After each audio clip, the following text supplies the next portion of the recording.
All right, hello everybody. Let me share my screen.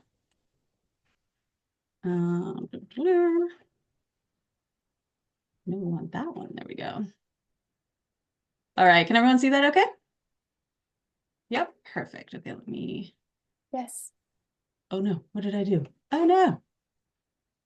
Okay, I'm gonna stop sharing for a second. Everyone disappeared all of a sudden. Let me try that again. Okay. Point, share. Here we go.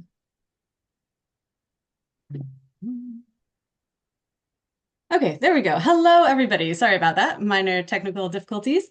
Um, Welcome to the Women Alternative Photography Group online meetup, Spring 2025. It is now officially spring. Thank goodness. I am so excited. It has been a long time coming. This is one of we haven't done one yet in 2025. It's our first online meetup in 2025. So welcome to anyone who is new and who has never been to an online meetup before. They're very casual, very laid back, so not like an official fancy conference or anything. So please feel free to, put comments or feedback in the chat box if you want to. If you feel comfortable and you want to turn your mic on and feel free to interrupt me whenever you want to. I'm going to go through a few little bits of protocol of care just for anyone who may be new. This is probably familiar to anyone who's joined us for one of our conferences or any of our other meetups.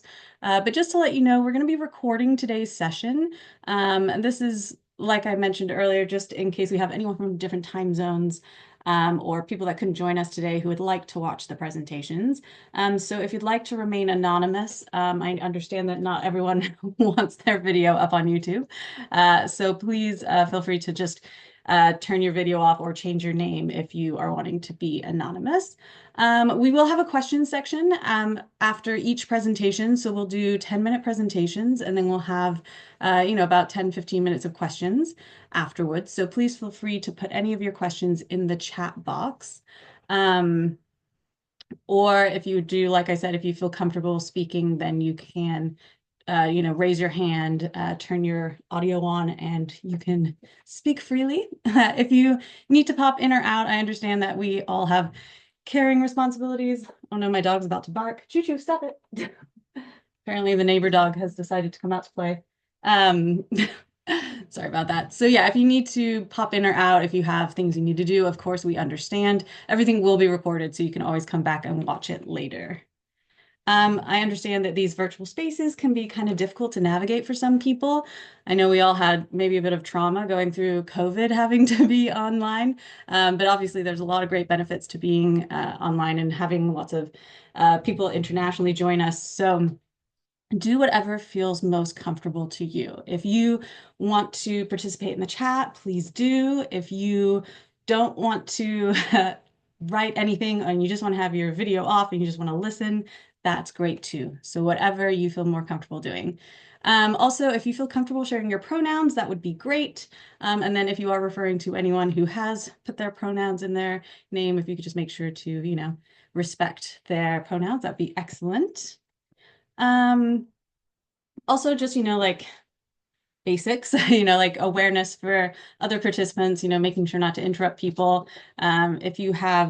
If you are coming and going, if you can just make sure to have yourself on mute so you don't disrupt any of the presentations.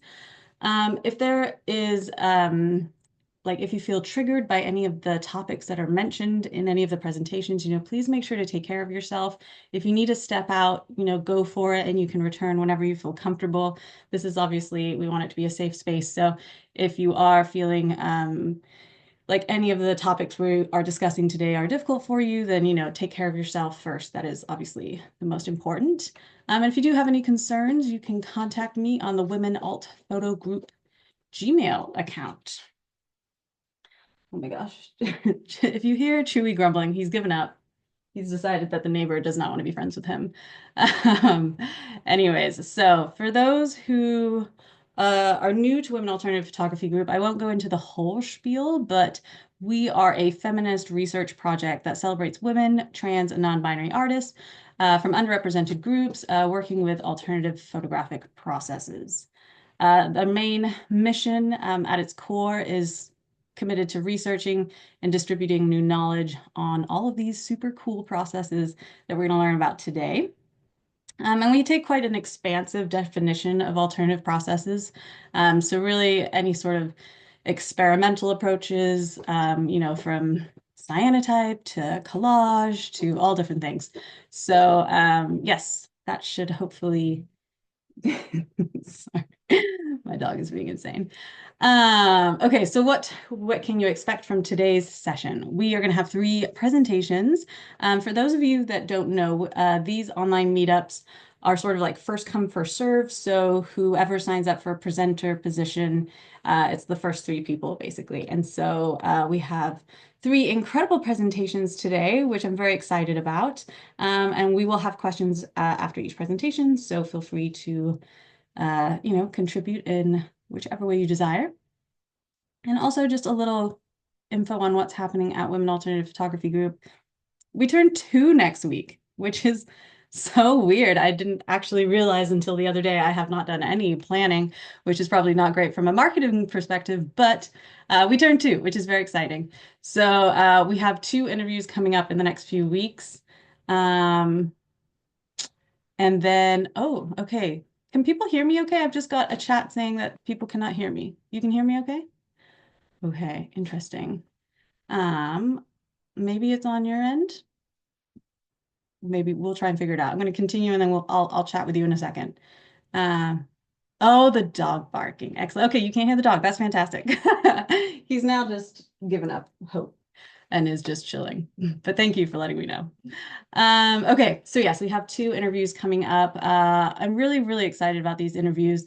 The first one is, you may have seen a lot of this work actually at the moment. Sujata is having like a real, like massive moment right now, particularly in the UK, and it's this really powerful project about domestic violence. And she like physically cuts into her prints, and they're just so beautiful and powerful. So I'm really excited for you to get to read that interview. I will be posting it next week, so hopefully you will get a chance to check that out.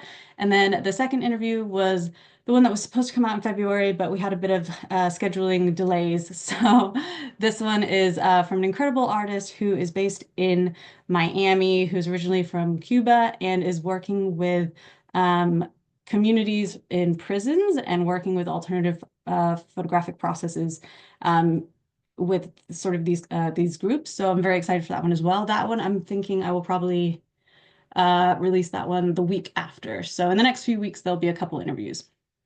If you ever want to keep up to date on what's happening with Women Alternative Photography Group, whether that's the interviews, any upcoming events, exhibitions, open calls, any of that, the best way to stay in touch is to sign up to our mailing list, which you can do through our Instagram, or just follow us on Instagram. All the information is on there. And I think that's it. Yes. I will stop talking now and we will go to our much more interesting presentations. Amanda, I figured, did you want to go first maybe since you're in England? So in case you need to pop out, because I know it's late for you. So Amanda is going to be presenting first. Amanda, you teach at UCA, don't you? Yes. So we Um, were at the same university, but I don't think I ever met you. I know, and I didn't know about you until this I went too fast on my screen sharing. Yeah, we didn't yeah, at all, and I'm really sad about that. And Yeah. yeah, but I um think you were teaching the critical perspectives part of the MFA course. Is oh that really? correct? That it was a while ago then. A while ago. I feel like that's when I first, I think, heard of you, and then because I was the TA at the time for the MFA Okay. course. And then after that I came over here. So Yes, Okay, but well anyways, yeah, it will explain sort of how, yeah. I mean, it is a real shame because yeah. and then I didn't know about this project until you invited people to the wonderful conference that or the symposium from in February, which is when I saw all that amazing work that were presented there. So I thought that was a really wonderful and really inspiring kind of event. So yeah, that kind of prompted me to kind of say hello Yeah. and it's sort of, well, shall I start my Yeah, presentation? yeah, go Because I for it. If guess you it kind of makes sense because I've or did you want to do the intro? Or so I can't remember what I gave you. It wasn't very much, was it? I don't know if I got anything from you. Did I Oh get yeah, anything? I sent it yesterday. Oh, that's strange. Never mind. Never mind. We are very excited to have you, and we will just hand it over to you and hear your wonderful presentation.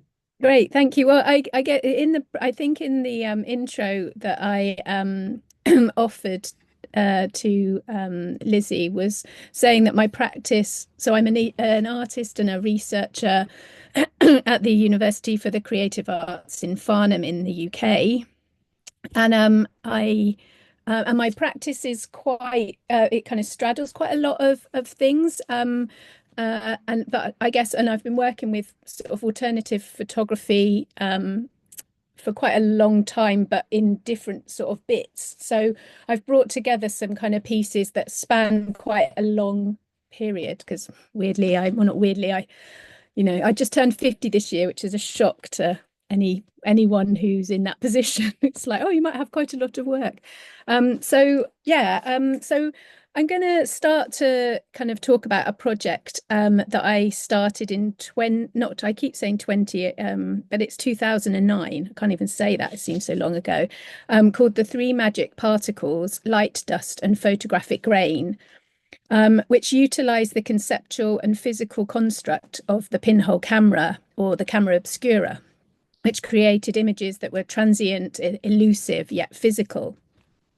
Some also employed the destructive and transformative power of dust, which also served as a medium and a metaphor.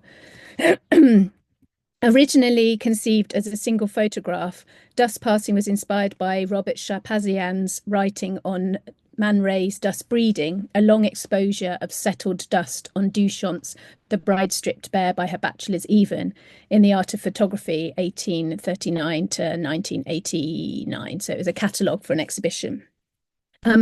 When I read this, my mind bred a kind of anti-photograph. Almost everything I'd been taught a supposed well-made photograph is not. Instead of a range of tones, I dreamt of a thick, deep fog, perhaps similar to the fog described by Benjamin in his 1933 short history of photography, which obscures the beginnings of photography itself. A magical, amorphous haze of grey within which one could imagine any and every image, particles of light flirting with particles of dust, passing through time and space. It would be dust engulfing and dissolving a body, my body. And these bodies would drift through the hole into the camera to build and dissolve an image captured in one frame. So I set about trying and failing to make it. This is a kind of visualization of the kind of piece that I had in mind. In Dust Passing, which was enacted a couple of times, the image is performed in front of a camera obscura, a life-size walk-in pinhole. Either one was an actual room, or the other was a specially made construction, within which the photographic image was made at the same time as the live one.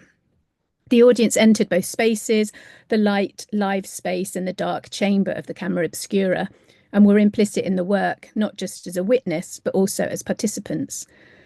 Their presence in the live space was imprinted in the photographic grain, invisible traces left as the space is navigated, stirring up the dust as inside a dirty snow globe. So this was the other kind of some images of that performance. And the other kind of image as it that was made. And then I was awarded a residency in the summer of 2009 at Meltdowns Studios, which was a studio space that no longer exists in Ramsgate in Kent in the UK, where I kind of continued this exploration.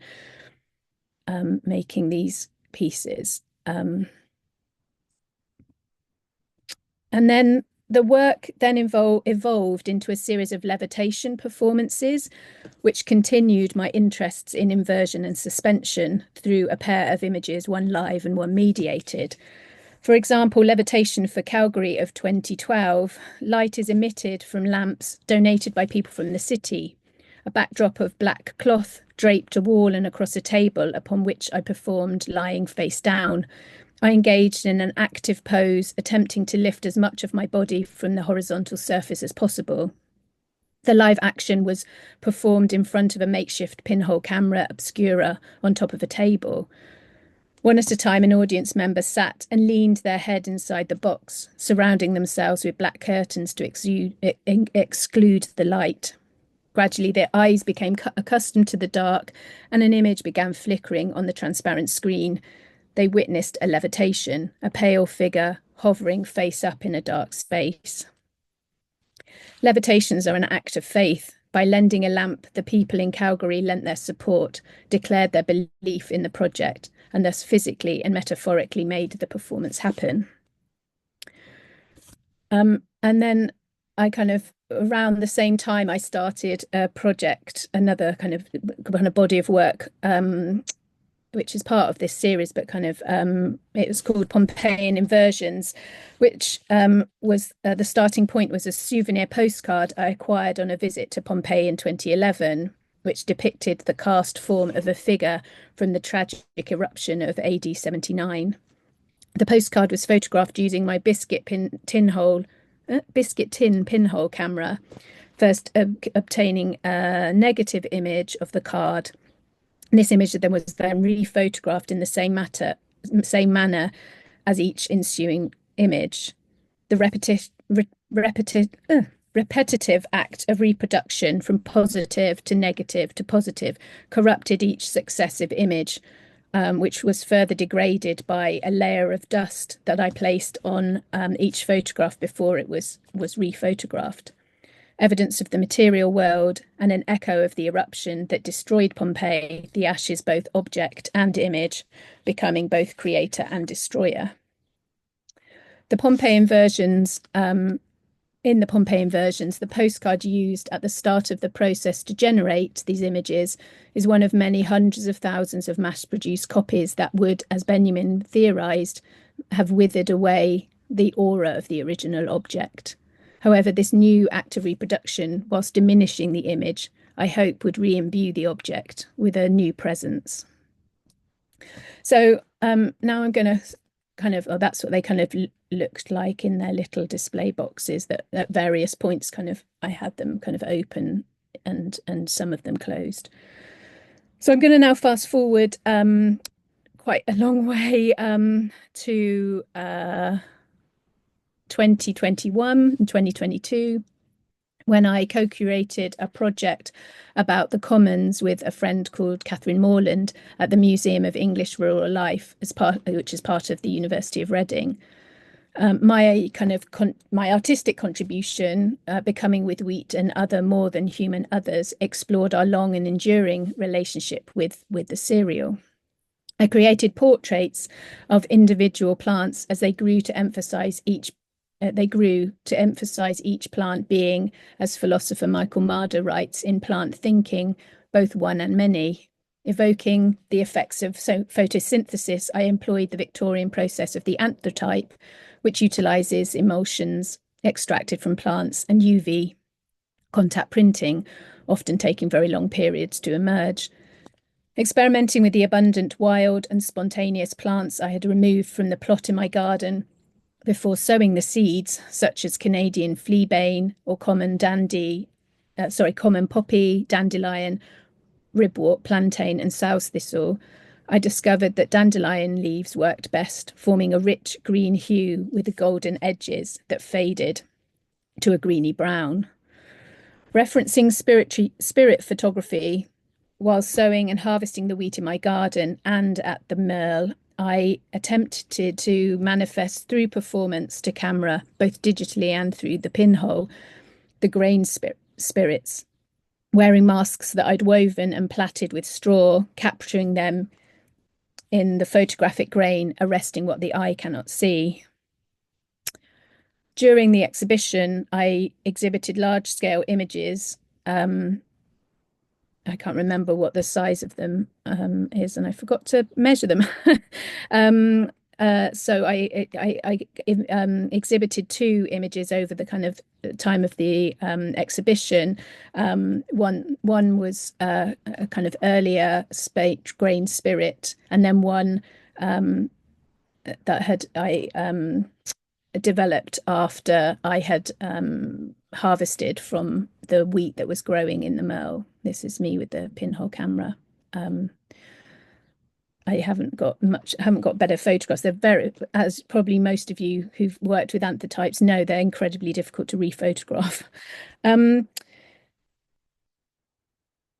So I'm going to just talk, I think, about, the final kind of an ongoing body of work that I began a couple of years ago, and that I've been exploring kind of various intersecting motifs of the fairy story of Rapunzel, responding to the alteration of my life because of the ongoing COVID-19 pandemic. I'm someone who still lives in as if we're in kind of almost in lockdown, a mask everywhere, and I don't share air with anybody in the kind of real, in not the real world, in the world, inside spaces. So I've been exploring this kind of project to kind of come to terms with what's happened and is continuing to happen. And through that, I was looking at plant symbolism in the earliest stories via the work of the author Kate Forsyth, where in the rebirth of Rapunzel, she traced the history of Rapunzel via Charlotte Rose de Cormance de la Force from her 1697 French Percinet and an Italian Petrocinella, where both heroines are named after the powerful medicinal and culinary herb parsley, wedding her deeply to its folklore. Parsley is widely known as an aphrodisiac. It can bring about pregnancy and conversely bring about an abortion. In the Brothers Grimm 1812 German rendition, Percinet was erased and replaced with Rapunzel, an edible plant that has little folkloric associations. Rapunzel is sanitized and decoupled from parsley's association with sex, death, and the devil. To evoke the earlier tales, I cultivated parsley for these anthotypes to depict disembodied heads with a long French plait fashioned from assemblage of images of braids of my own hair that I've been growing since 2020. The ghostly image floats across multiple sheets of paper that gradually lengthen over the series. And the most recent one you can see there on the right is 3 meters and roughly 3 meters and 60 centimeters. So by slowing down and centering on the material processes of growing hair, cultivating parsley with its delayed germination time, the durational acts of plaiting, and the sedate process of the anthotype, I've found a different focus, a space to play, a kind of release somewhat from the despair, the eugenics, and the constant risk assessment and the activism that I've taken on to challenge the minimizing and misinformation of the virus, and to find a place to kind of play. And I've been kind of developing some other anthotypes and yes, with some other projects, but I realize that 10 minutes is not long to talk about everything, so I'm gonna stop. Oh, I meant to say thank you. I had a slide to say thank you and I just came out of it. Thank you. I have no idea if I hopefully haven't gone over, but I hopefully haven't No, I think come you're short fine. either. Thank you I so realized I much. didn't have anywhere, I didn't notice what time I started, so I will stop sharing now. No, you're good to go. We're very laid back about the whole timing thing, so 10 minutes is really just a suggestion. But thank you so much. That was incredible. Round of applause. Well done. We will now open up for questions. If anyone has questions, if they want to pop it in the chat. It looks like we have a raised hand. Is it Doria? I might be saying that wrong. If you wanted to unmute yourself? No? Sorry, Doesn't matter. Just doing the clapping Oh, it was a emoji. clapping, not a raise a hand. Sorry, that's my bad. Well, while people are conjuring questions, I have a question for you, Amanda. Um, I've worked with anthrotypes a little bit. I'm absolutely not an expert in any way, but I have done them particularly during COVID, actually, during the pandemic. And I was wondering what your thoughts or if you have any well, thoughts really on the impermanence of them and how they're so like they can't be fixed. They kind of fade over time. And I was just wondering how do you work with that as an artist and how do you feel about this impermanence of anthrotypes?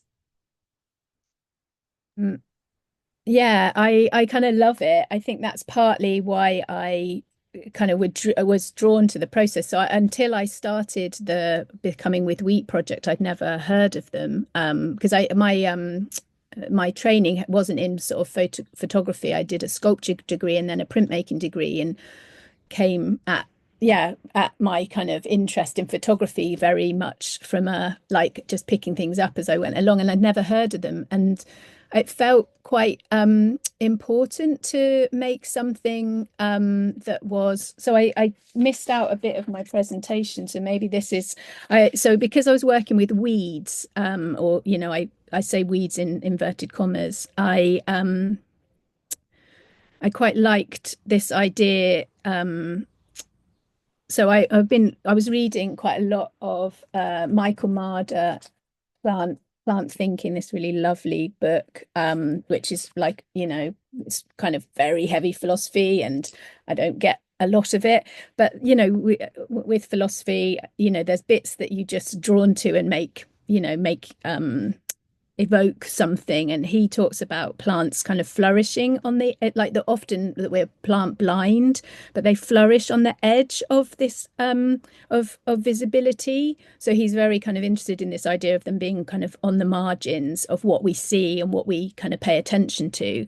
So I think the anthrotype fits with those ideas of this kind of sense of impermanence, that especially if you were working with the pandemic, everyone's mortality became very in focus, I suppose.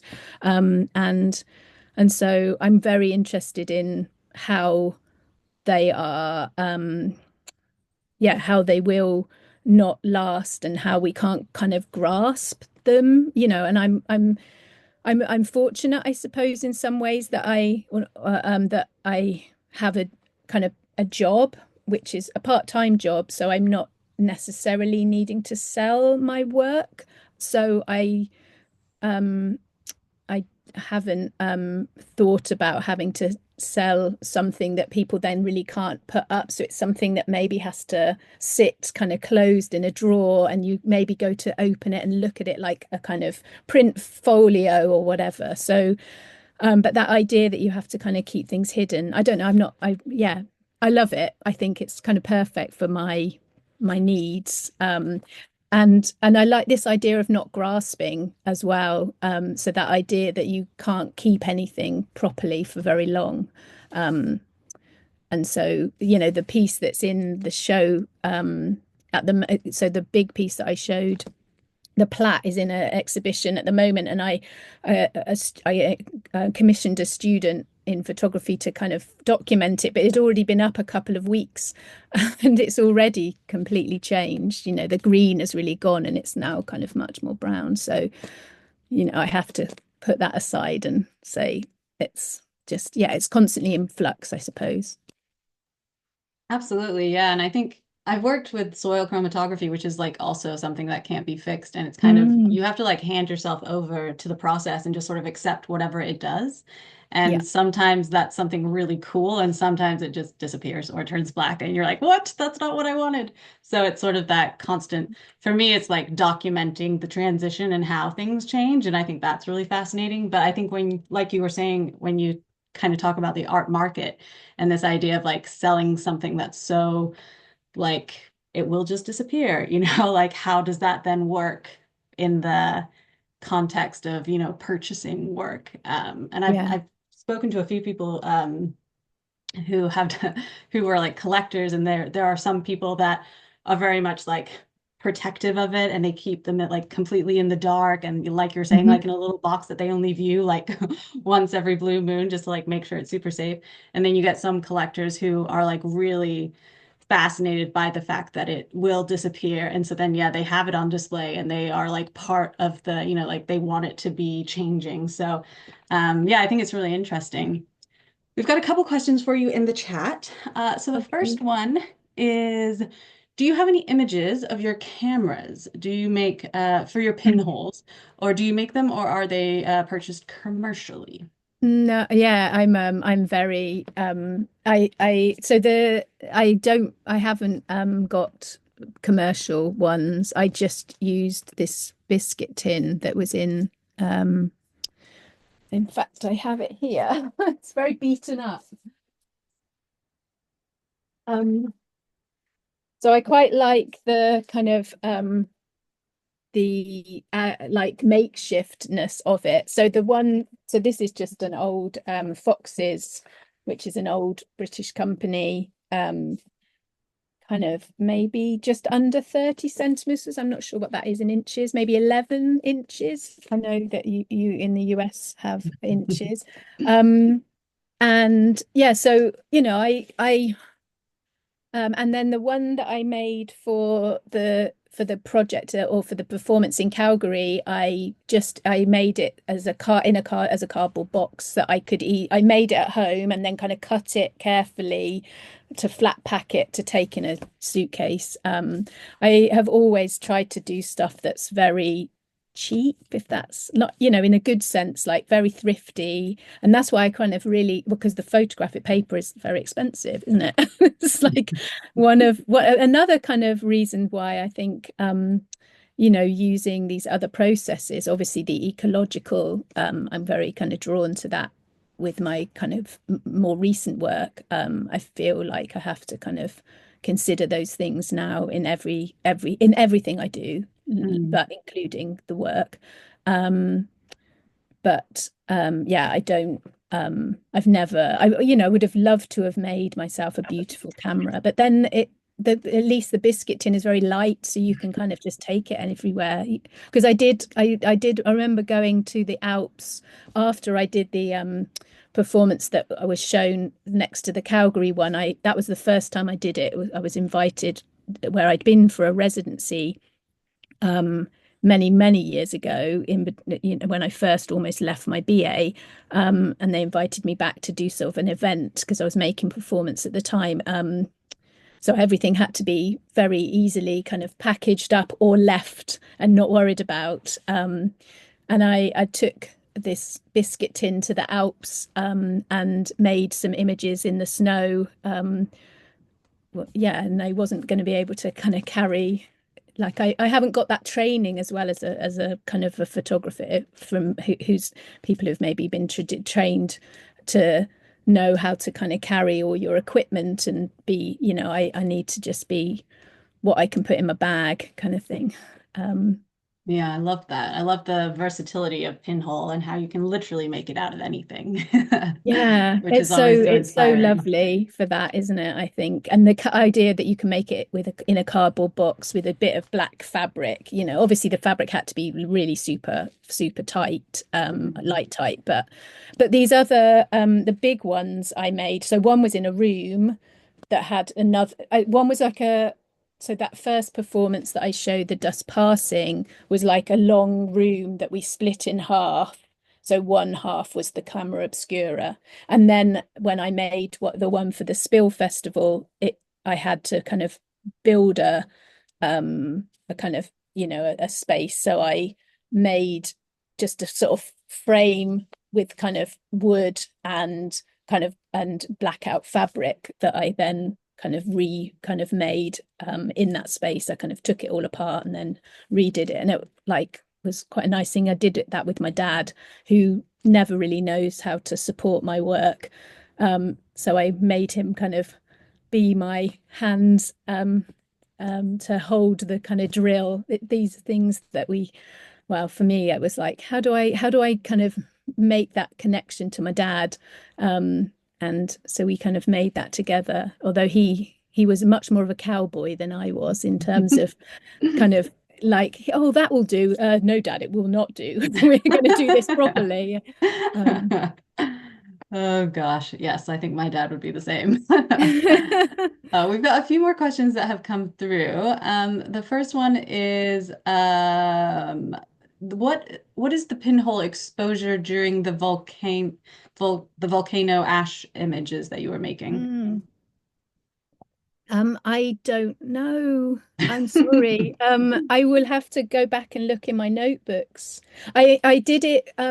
I mean, it was a very long time ago, so I just had it on a table with the pinhole sort of over the top of it, and probably had some of those red photographic lights that I would have borrowed from work. Mhm. And I don't know. But I mean, like I would have, yeah, it's just something to, I mean, it would have been very doable. So, I mean, these things you just, yeah, I think you just have to test them out, don't you? Because when I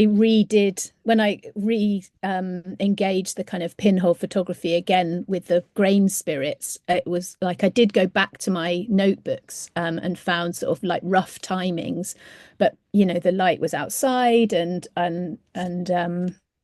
yeah, and different kind of lighting conditions on that day. So when you've got your fixed lights, obviously that was quite fixed, but there's no, what it could have passed like the sun kind of coming out and then over and going in and going out and going in at kind of various points in those kind of exposures. So kind of almost one exposure test wasn't really ever going to be the exact thing for all of them because the light conditions outside were just changing so much, especially in England with on a day with the cloud, you just Yeah, so it's like that is kind of quite frustrating, but I mean it's all yeah, part of the process, isn't it? And that was I like this idea of conjuring.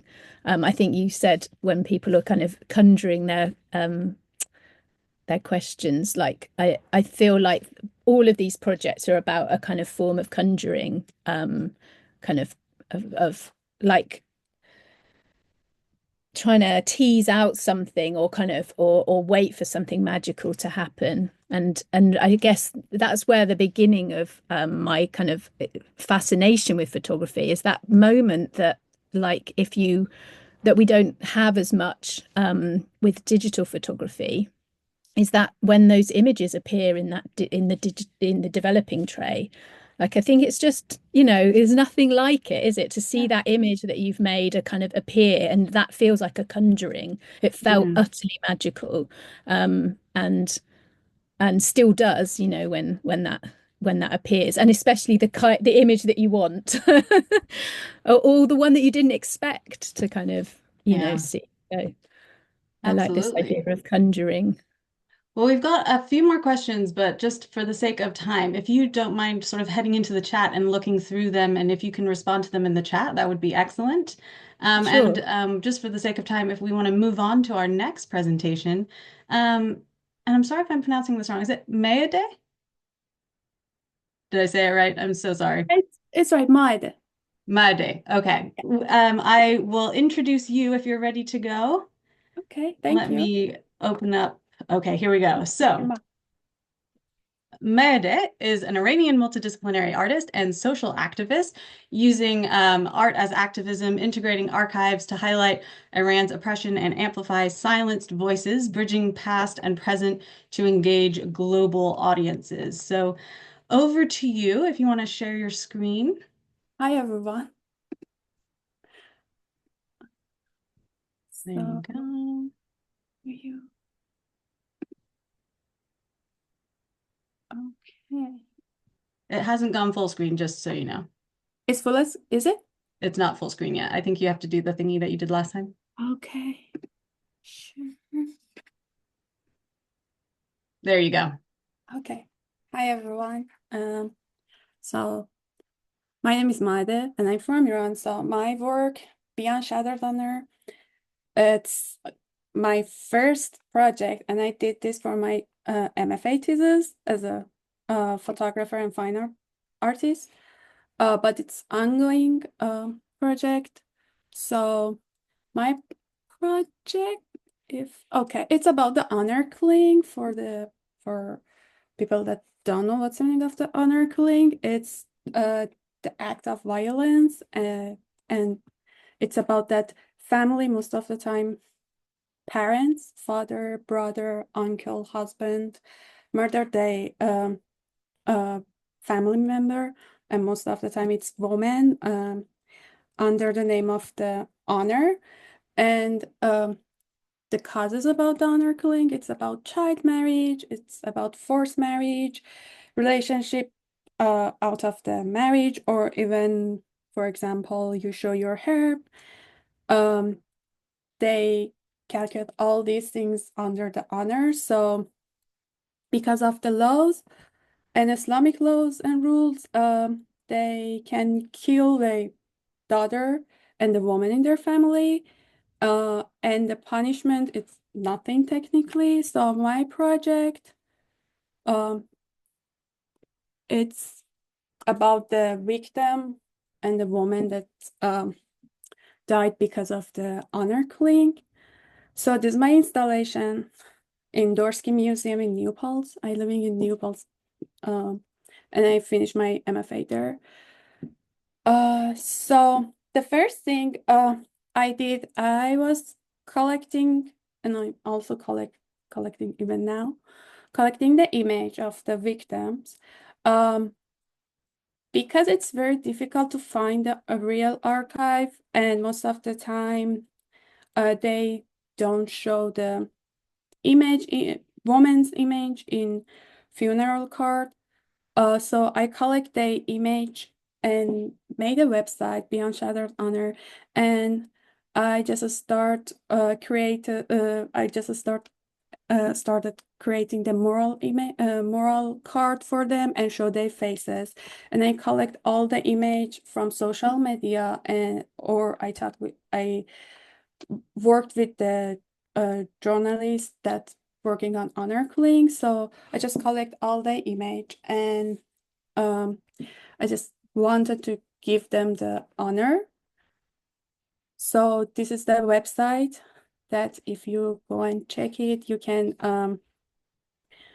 so I think it's 60 now, because when I start working on this project, I collected the victims since 2021 until 2023 actually, and 24. So I have to update this, but now the website it's for only 2021 until 2024. The next step, I use the 6 portrait in my installation because I wanted to show the life and death, and I wanted to show the people about the stories of these women. And somehow I wanted to working on reflection, so I just start printing this portrait. I choose these people, these 6 women, because they are most famous victim, and you can find all the story in you can find all the story and on internet, and everyone knows them. So I prefer to choose these people because I could talk about these stories more. So I printed this portrait on the translucent paper on inkjet printer, and I used the light to make the full shadow on the wall. So the reason that I did this, people, when they walk behind the image, they could see the shadows with these people. So it just like reflect, they just saw the reflection of themselves in this portrait and shadow. So it helps, for me, it was helpful because people saw that life and death, and they somehow be participate with this situation. And this is the other side. So I had 6 portraits, 3 in left, 3 in right in my installation. The next piece I did, it was the sculpture, Mehrab sculpture.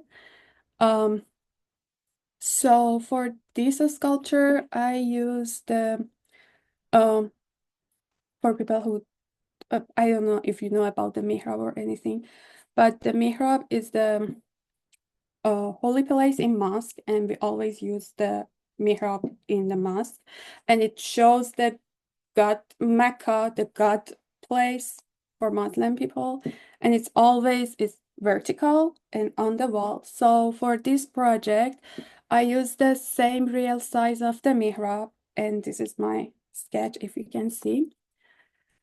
And let's see this one. So I made this mihrab, and I use it in the horizontal way, and make it in the direction of the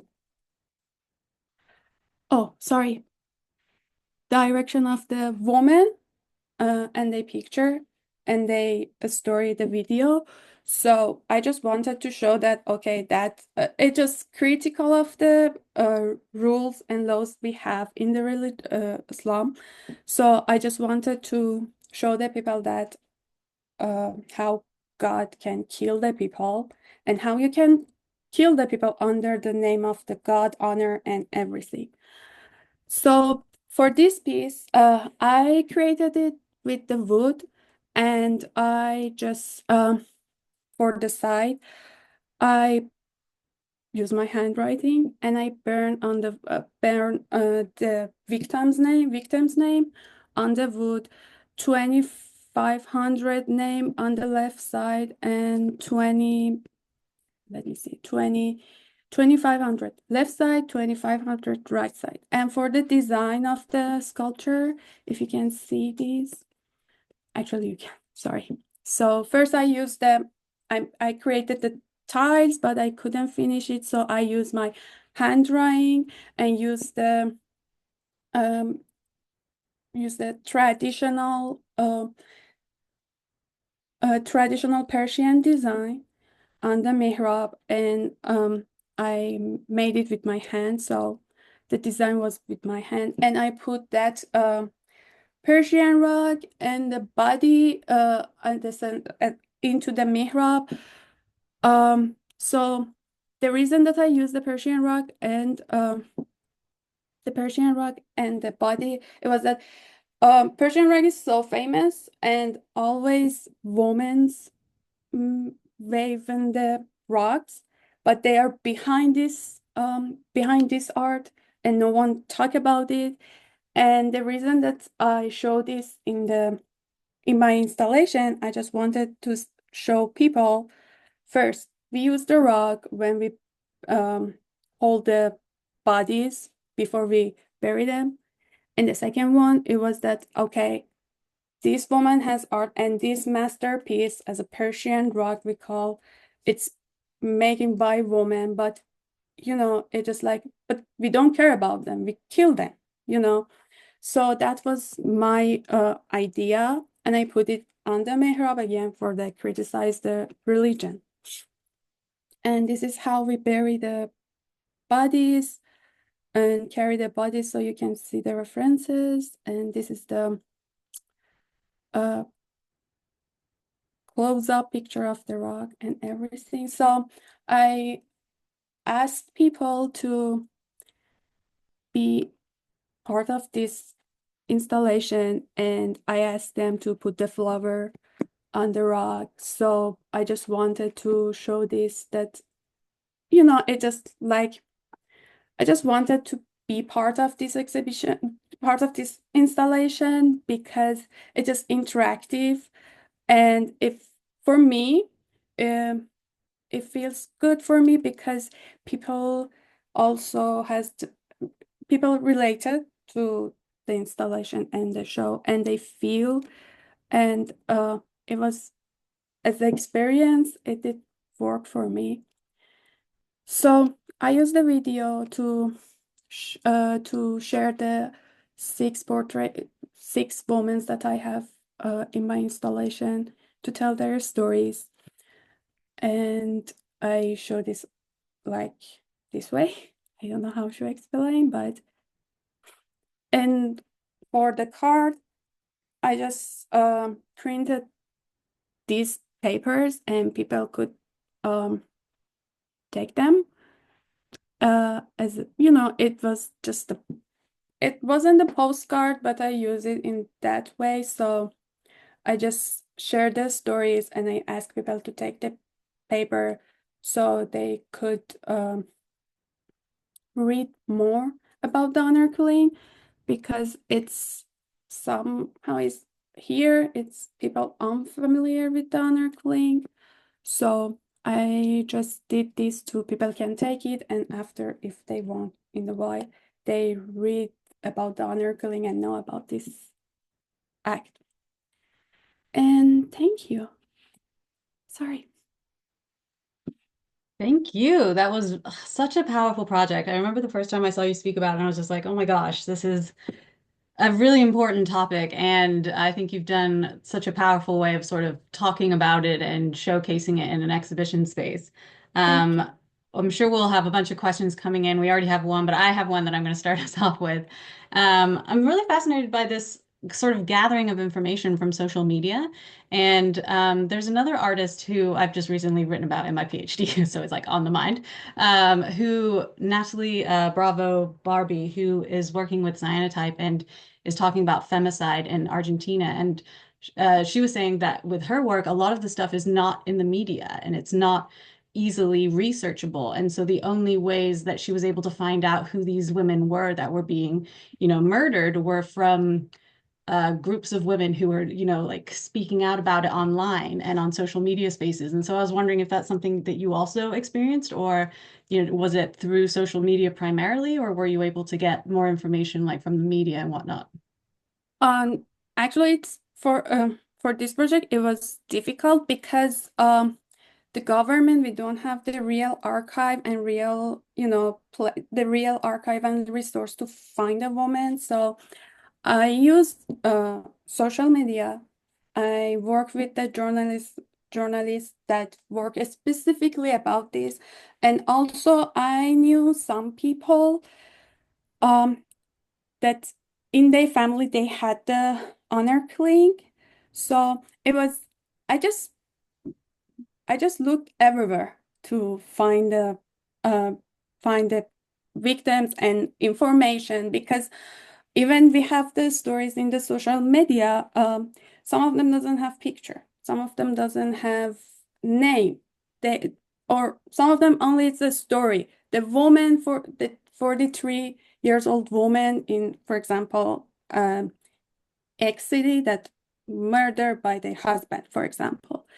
So it was difficult for me to, even now, it's just when I talk with my friends that they are journalists and they're just specifically working on the honor killing. So some of the stories we know because they family talk to the people, the journalists, but most of them, it just between 10 victims, only two of them be on social media, in my case. So I just used everything that I could. And the reason that I used six portrait, it was because everyone knows them, even in Iran, and everyone knows about the whole story.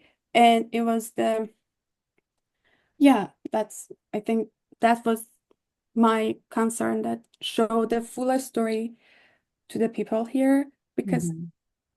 I know about them, and I think it was yeah, yeah. I don't know if Interesting. I answer your question or not, but Yeah, I think so. We've got a couple more questions that have come through. So, Nuala, and I hope I'm saying that correctly, has asked a couple questions. First of all, do mothers not protect their children? And then the second one is, are you putting yourself in any danger with this work? so this woman's mother, you mean? I'm guessing sort of the do the people who are losing their children, do the mothers? have any sort of say in it? So in some case, mothers help the father, Hmm. uh, because technically under the laws, Islamic laws we have in Iran, a woman belongs to men. So most of the time, their mother should be helped because they don't have any way. And sometimes they had the same idea because they grown up in the culture that they, you know, the woman should be listened to the father, the woman should be for the husband. So no. I should answer this question in this way. Even the woman and mother wants to help, they don't have any power. I think that's the Yeah. best answer I can say. Because, for example, the story I know about my friend's family member, their mother asked her brother to come and talk to her daughters, but the brother just killed the daughters. Just that. Wow. So they don't have any power. That's the important thing. And Yeah. also because father and husband, um, because woman belongs to the father, husband, brother. So most of the time, um, father and husband, they never face with the punishment.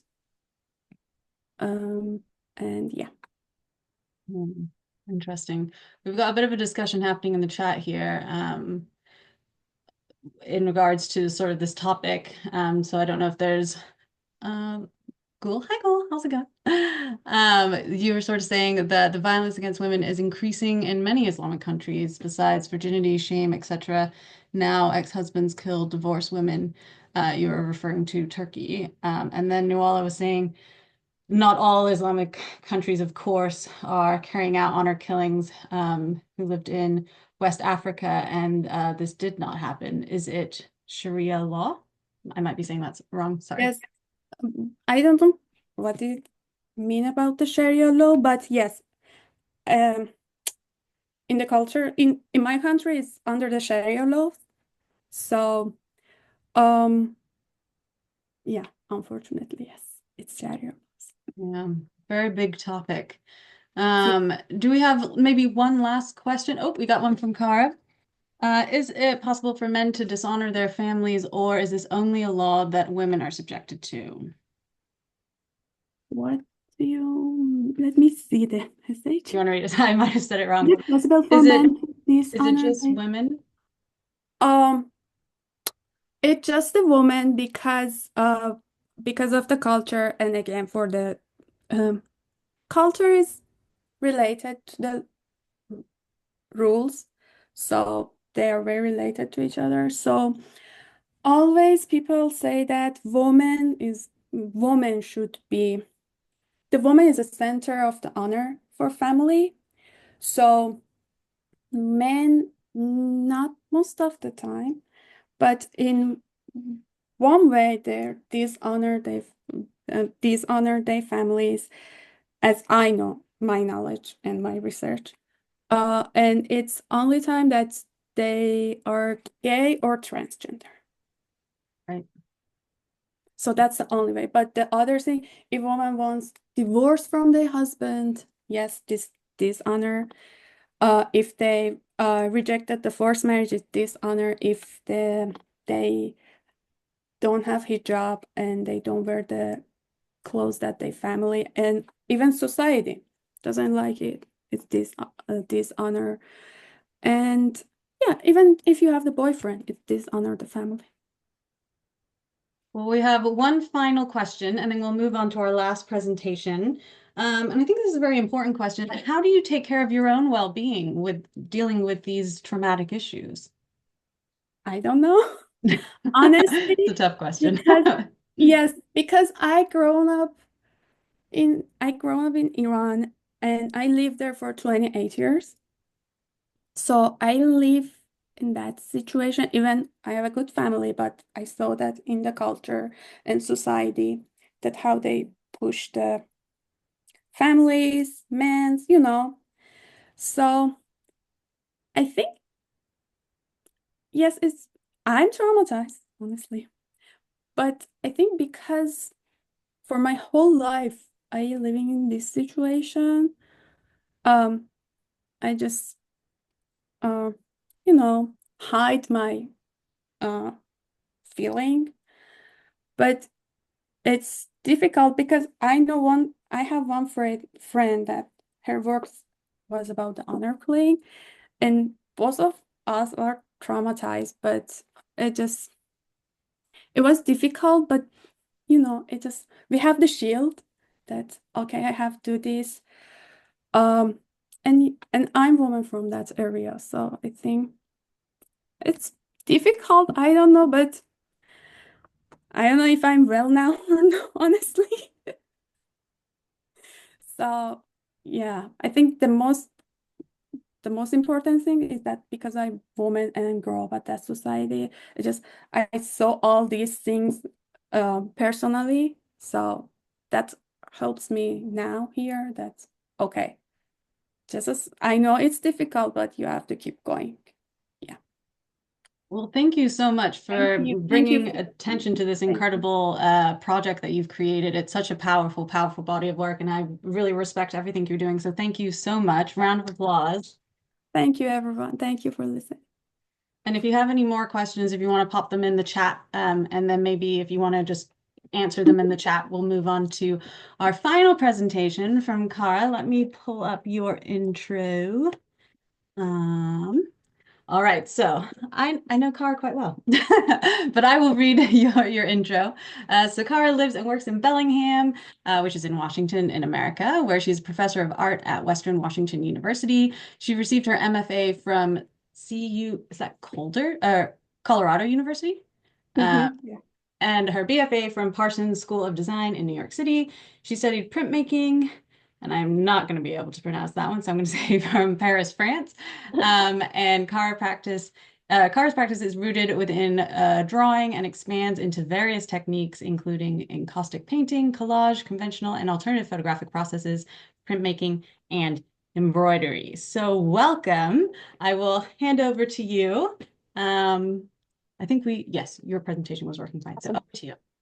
Yeah, thank you, Lizzie. And thanks to the other presenters. It's been really great to learn about your work. But thank you, Lizzie, for organizing these. They're really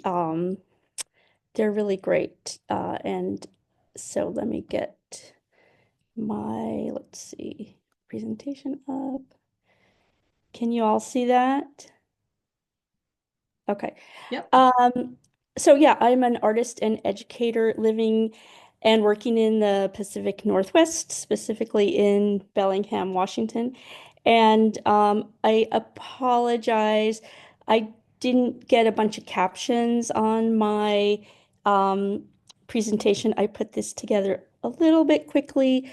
But what I'm going to show today is some some work that kind of prefaces the work that I want to talk about, which is more recent work, but I wanted to put it in context. So, what you're looking at now is a series of work called "You Are Drinking Plastic," and this specifically is a kind of a subset of that work called the Preemptive Memorial for Single-Use Plastics, and within this work, they're all in using cyanotype in some way. I've really been um, really energized and into working with cyanotype in various ways recently.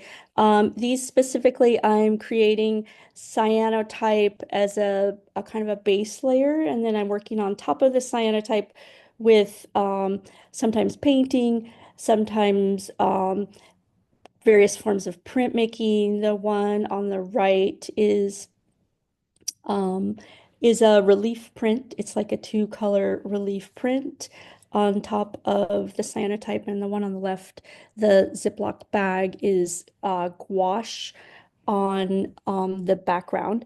So these are part of an ongoing investigation into single-use plastic containers. And I started to do these just because I myself found that I was kind of overwhelmed with trying to eliminate single-use plastics, and my family's bins were full of all these single-use plastics. Um, and I wanted to kind of avoid these products, but they're really heavily integrated into our consumer society. And the containers really just pile up, and then they break down into microplastics and pollute um, every corner of, our world, from our bodies to our oceans. And so I wanted to make a what I call a preemptive memorial, in that um, maybe soon, hopefully one day, we'll have other materials. And I know that there's a lot of technology, and it is, I think, a possibility. And so maybe one day in the future, we'll look back at these things and feel like a longing, like, oh yeah, remember when we had dome lids on our beverage cups, or may remember those mailers that don't exist anymore. So it's kind of like a preemptive memorial in advance, that, it's like a modest hope that we'll find more sustainable containers and products. So these are just a few examples from this series. This is another piece that again is using cyanotype with monoprint on top of it, and it's depicting a king tide situation in the ocean, like an exceptionally high tide. Um, just a sidebar, when I first started working on the plastic series, I was told by some scientists that plastic pollution is not related to global warming. I think they've changed their minds since then, because it is really tied into the petroleum industry. But at the time, I was told it was not a global warming issue. However, king tides are, as our water level rises in the oceans. And so this is depicting an unusually high tide, and how that will demonstrate what tides, like regular tides, look like in the future. And these attempts to build seawalls and buffers and things like that are not going to be effective for the power of the ocean. This is another kind of piece, just getting into the work. So this is You Are Drinking Plastic, and it's just looking at the proliferation of plastics, especially single-use plastic, like shopping bags and food packaging, things like the netting that bundles of produce comes in, and just thinking about how much plastic goes into the ocean, goes into the municipal water supply. Um, one dump truck worth of plastic waste enters the ocean every minute, and so I wanted really this is a detail of a very long piece, by the way. It's 10 panels, so this shows sort of 3 panels, but I wanted to show a kind of a moving river of plastic that's sort of seductive, and in some ways attractive in terms of the color and the pliantness of it.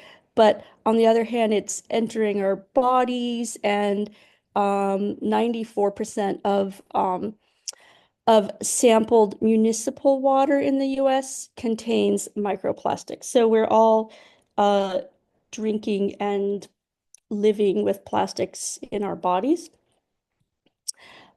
These are some cyanotypes of, again, plastic bags, plastic waste. This has just cyanotype and the image from those. And then I did a series of um, plastic thank you bags. So really just thinking about that same issue, the plastic in the water.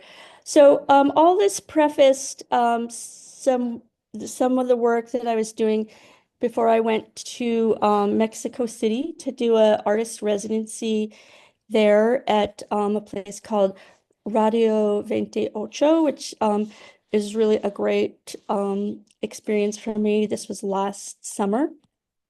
And I was wanting to examine the plastic waste in the city. And so immediately upon getting there, I found a lot of plastic waste, but also I realized once I got there that I was there in the summertime, which is the rainy season in Mexico City.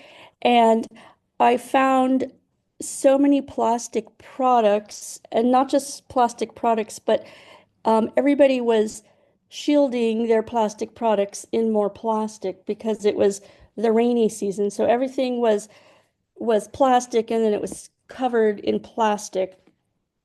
And also the people were covering themselves with plastic as well. Um, and everywhere I went, there were people protecting themselves with plastic and even putting plastic on their children and their pets as well. So I was kind of like amazed and sort of loved it and hated it at the same time, if you know what I mean. And I was also kind of astounded that um, if it is the rainy season, that people don't have like proper raincoats there. Like they would just get these disposable raincoats that you could purchase for um, it was in pesos, but I would say they cost between like $1.50 to maybe $10, something of that equivalent. And they were very impermanent coats because they didn't have openings. Some of them they were like poncho, or sometimes they had snaps, but they were very fragile and impermanent. But they're also very colorful, and they made these amazing like moving shapes in the city. And so they were very attractive. And then also when I was talking to the director of the residency, she said to me like, "Oh no, everyone here loves plastic. We just love plastic in Mexico." So it was both like enchanting, but also I found kind of troubling. So I was sort of thinking about, what is my work going to be? I thought about doing an installation. I thought about doing different things. Wrapping. I was considering using some plastic, but eventually I decided I was going to be making cyanotypes with these disposable raincoats. So here's an image of myself exposing one on the rooftop, and on the left, another kind of setup working with these cyanotypes. And I was the space that I was working in didn't have I guess the access for me to do this. So, but I had been given a artist mentor, and she was amazing. She was wonderful. Her name's Paula Davila, and she's a really fantastic artist if anyone wants to look her up. And she's doing some really great alternative work as well. But so I was working on paper and working on fabric. And so I was trying out like different kinds of cotton and linen fabrics. And these are some like testers, and some of the raincoats even had these crazy patterns printed on them. Like this one has pineapples all over it. And this is one of the very like thin kind of rain ponchos. Here's a piece that I completed with 4 sheets. This is quite large. Each of these sheets is about 22 by 30, I think, in size. But I ended up really liking these kind of like ghost-like images with these coats, but with the figures gone. And I felt like it's a nice metaphor because the plastic will remain so much longer in the earth than even we will, because the life cycle of the plastic is so permanent as it is. So here's some more of those pieces of the raincoats. And this one is quite large on the fabric. So I was doing both fabric and paper. Um, and this is quite large. I think it's about maybe 5 by 6 feet. Um, this is one that I did with bottles as well. So I was trying some other things. And this is not a large piece, it's a small piece. That's another issue, of course, all around the world, but especially in Mexico City, because everybody's drinking bottled water and everybody's so worried about getting sick. And it is an issue.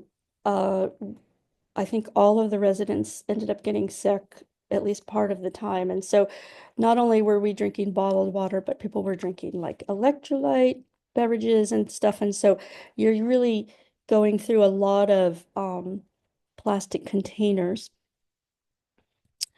And then also I had the opportunity to use bronze to make some bronze casting. So um, that was really fun for me. But I was inspired by they have a lot of uh, casual food stands there where people will make their own food, and they'll give you little things for takeaway, and they'll give you like these little baggies of salsa commonly. So they're like because they'll make their own homemade salsa, and it'll be in a big um, maybe like a big bucket, and then they'll scoop out a little portion of salsa for you to take home. So I created these bronze salsa bags. And then I also did some small paintings on top of cyanotype as well.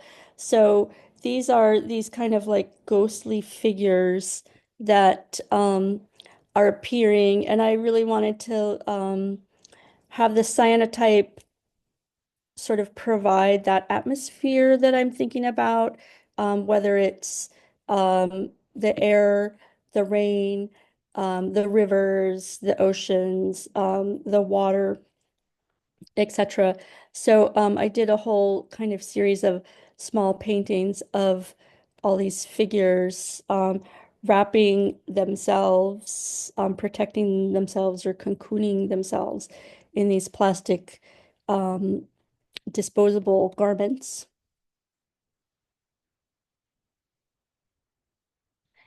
And then we did have a show. It was a really great group of artists. You can see the picture of the artists on the right. It was a really fantastic group of artists. It was curated by Benjamin Torres. And so I just showed a few pieces, but I guess what I would love to get some feedback on is aside from this show that we had last summer, um, I really feel like I want to do kind of like more with this work, especially the cyanotypes on the fabric and on the paper. I'm going to escape from my presentation now. Um, aside from that, like I feel like there's something more that maybe I want to do with it, and I thought it would be great to talk with people and get some responses and get some thoughts. Yeah, and I can go back through some work. I'm not sure if I went through too quickly, but I'd love to hear some responses. I don't Thank know. you. That was I don't know if excellent. I Thank should you so stop much. sharing now or not. Um, Maybe keep it open if there's anything Okay, anyone particularly wants to give sure. feedback on. I can Um, flip back around. Yeah. Perfect. So if anyone wants to, if you have any feedback or any suggestions or help that you might have, if you want to put that in the chat or if you just want to like raise your hand, you can do that too. We do already actually have a question. So first one, if you don't mind, if you could, what was the name of your mentor again? Oh yes, her name, I can put it in the chat. Her name is Paula Davila, and she has a really good website, and you may want to reach out to her, Lizzie. I don't know, but she does some amazing work in cyanotype. So um, she actually was very generous. She let me use her studio um, on a couple of days, and that was her rooftop I was able to use to make these large works. So she's a lovely person, and she has some amazing alternative process work, certainly. Very cool. The next question was the fabric and paper pre-coated, or did you cover the substrate, like how did you cover the substrate so evenly with the chemicals? No, I covered it myself. I brought the dry chemistry with me to Mexico City, and then I mixed it while I was there. And then I coated it just in a kind of a cordoned off area where I tried to keep it dark-ish. It was impossible to have it be completely dark, but I tried to keep it as dark as possible, and I let it dry overnight, and then and I mean it was logistically it was more complicated than working um here in my home studio, I would say, because you're trying to figure out how to make things work, anew at a different location. So I covered and hung all the paper and all the fabric and coated it here at the Radio 28 studios, and then I rolled it up or packaged it up and um, took an Uber to Paolo's studio, um, and then I would unpack it there, and then I would go up to the roof and expose things there. Um, and the light there was more varied than I anticipated, like um, because it was the rainy season, which I hadn't really thought about early on when I applied to this. It would rain every afternoon, and I'm used to rain in the Pacific Northwest. We have a very light, gentle rain. It would just like dump rain, like really heavy rain. So I had to go and do this in the morning. Usually in the morning it was sunny, and so then I had to sort of time it by the day. But it all worked out okay. But it was logistically it was hard because I was packing and unpacking and using Ubers and a lot of plastic bags, unfortunately, things like that. So Yeah, I find that when you're sort of on a residency and you have to kind of bring your equipment with you, it's a kind of a nightmare to try and make sure it all actually yeah, works because it's so different when you're not at home and you don't have like everything that is in the right place. So, I mean, especially when yeah, you're working large scale as well, like yeah, you are. So, yeah, well done yeah, for yeah. getting that to work. Oh, thank you. It looks like we have maybe some feedback from Amanda or maybe a question if you want to unmute yourself. Yeah, hi. Thanks, Cara. That was really, yeah, really fascinating. It's really nice to see the scale as well, because that's what I've been trying to do with my anthites. But yeah, I guess I was because you were saying about wanting kind of feedback, and I don't know if I I just was thinking about the difference between these two objects, about the kind of the weighty bronze, like they feel like they're weights of some kind, and how, and then you've got these ghostly kind of flyaway images, but also the paper being quite kind of, or the fabric being very kind of floaty with the imagery of the wateriness. And I don't know if there's something about the two different kind of that, yeah, that like how those weighty bronzes could be used to kind of tether or hold down or the opposite. I don't know. I Oh, was thinking of tethering and like floating, and so I just thought I found I can't write in the chat because of my sure. dyslexia. So I have to say it out even if it might not make any sense, but I don't know if that's helpful. Oh, yeah, no, that's a great observation, Amanda. I really appreciate that. Yeah. I hadn't thought about that, but I do think that there's something there with like the tethering or the weighing down. Yeah, Absolutely. I guess it's those bronzes just seem obviously they're very different to the material that they were originally of, although even that though that kind of would be much more weighty with that kind of liquid in it as well. Mhm. And I don't know, I've been thinking a little bit about ghosts as well myself. I don't know if you know, I'm sure you do know the book what is it called? The Anand Singh and How to Live on a Damaged, the Arts of Living on a Damaged Planet. There's two sections. I'll put the find the real title of it, but there's two sections. One is monsters and one is ghosts. And like I've been thinking about ghosts, I suppose, with the anther types, and so I'll find the text. But if you don't know that, it's an exhibition, and they did this beautiful catalogue. That's yeah, like there's all kind of talking about ghosts in that. I don't know if anyone else knows of that Um, um, yeah, no, text. I'm not familiar with that book. So yeah, that's great. I would love to look into that. Absolutely.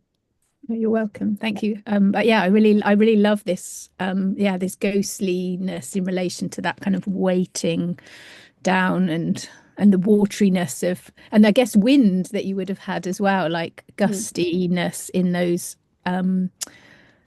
Yeah, it's in that kind of weather situation. So thank you for sharing that beautiful work. Yeah, no, absolutely. Thank you.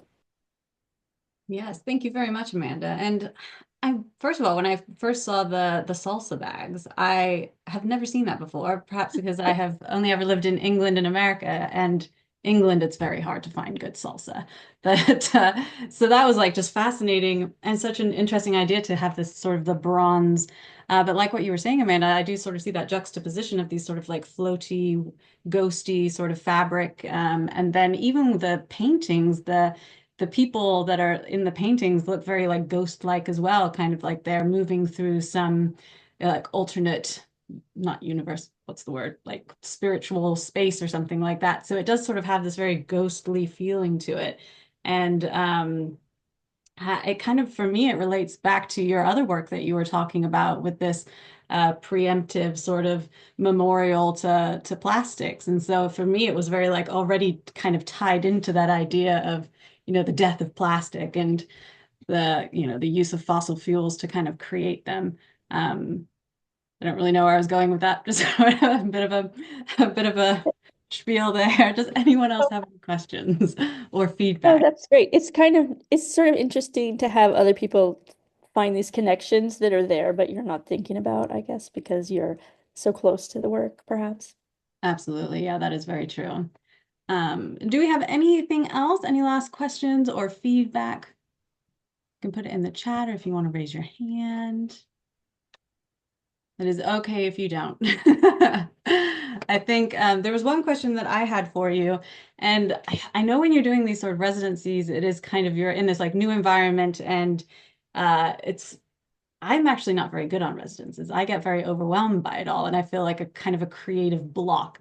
But I know that a lot of people find them to be incredibly useful. Well, one, just to have sort of like time dedicated to making work, which is very nice. But I was wondering, sort of like, is this something you're considering doing sort of outside of the residency context? Like, would it be something to continue like in other locations, maybe? Um, yeah, well, that's a great question because I'm getting ready to go on another residency in a couple of weeks. And so I was really uh fortunate and honored to be accepted to a residency in Skopelos, Greece. And I do want to continue um this sort of work. Although I'm sure it's going to be different because when you go to a place you've never been before, it's always an exploration and experience. However, I'll be on an island, which I think is going to be perfect for the work because it's, surrounded by water, and I'm obviously interested in water. Um, and so I'm wanting to sort of continue work in the same vein. Obviously, I'm thinking about what I need to bring and how to make the work possible. But I anticipate doing printmaking with cyanotype while I'm there because they have a great print studio.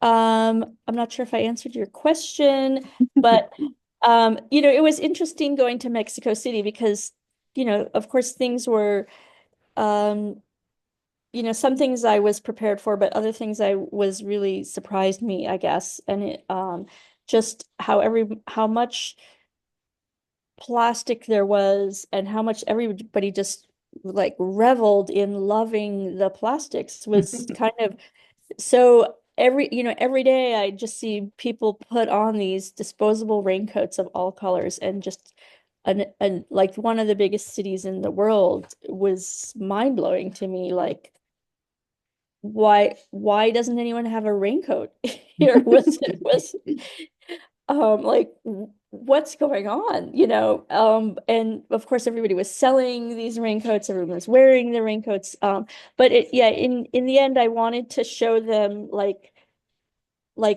without the people inside, I guess, just sort of like these products because they will last so long and they are really beautiful, like there is this sort of love-hate thing. They are beautiful, but they are very um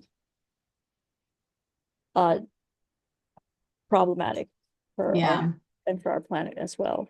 Um, It'll be really interesting to see sort of because I guess, it's based on the legislation and the various different cultural like beliefs in each different country of how people respond to plastic. So it'll be interesting to see if you come in contact with anything when you're in your next residency, if there's mhm, any, maybe there'll be less plastic. I'm not sure what, I'm guessing because Greece is in the EU, there might be stricter regulations. right. But it would be interesting to see, maybe not, maybe it's very different there. I know that when I was living in England, it felt like it was very much part of the conversation. Like everyone was sort of seemed to be on board with like, no, we don't want plastic straws, we don't want plastic bags. Like there was even like a moment where I don't know if you ever saw it, that was kind of big on social media, where it was like if you could try and reduce your plastic waste to just like a tiny Ziploc bag and like you could fit all of your waste from the year into like a jar or something like that. And I got a bit obsessed with it for a while and I was like, yes, I'm going to reduce my plastic. And then when I moved over here, it became very tricky. It just felt like there was less opportunity to like it just felt like it was just more abundant. So it'll be interesting to see kind of like when you go to Greece if there's, different sort of rules there, or maybe there's, I'm not sure. We will have to find out. Right. Yeah, thank you. Excellent. Yeah, I'm excited. Yeah, I'm hoping, I'm not sure if I'll find some like ocean plastics that turn up in certain areas. Yeah, Anyhow, we'll find out. But this work, it's not new, but it's still pretty new for me, and I still want to exhibit it, and so I am thinking about strategies and presentation and all of that kind of stuff too. absolutely. Very cool. Well, congratulations. It's a very exciting project. And thank you to all of our speakers today. We had three really wonderful presentations. Round of applause, everyone. Great job. I feel like the great thing about these online meetups is you never know what you're going to get. It's kind of like first come, first serve. So it's like, what are the topics? So I feel like we've explored, from honor killings, plastic pollution, performance, pinhole photography, the whole thing. So we've had quite a wide range of topics covered today. So thank you so much for everyone who presented, and thank you to everyone who joined. And for the people that are listening to the recording, thank you for listening to the recording. It always feels a little awkward doing that, but thank you so much. We'll hopefully be having another one of these next quarter, probably maybe like June time. I used to do these every 3 months and then obviously took a bit of a break because I was a bit busy with my PhD. But hopefully we will try and get these going regularly again because I feel like they're so much fun and it's so great to get to meet people. Please do follow our speakers on their social media, sign up to their newsletters, follow their websites so that you can stay in contact with them and see the developments of their project. There were lots of comments and stuff in the chat, so if the speakers haven't had a chance, I'll try and save it. I never know if I'm doing it correctly, but I'll try and save the chat and send it to you if I can. But thank you, everyone. It has been so wonderful to see you, and thank you to our speakers. One last round of applause. Excellent. All right. Well, have a lovely morning, evening, afternoon, wherever you are in the world, and hopefully see you all at the next one. Bye, everyone. Bye. Thank you so much. Thank you. Great. Thank you. Bye. Bye. Bye, everyone.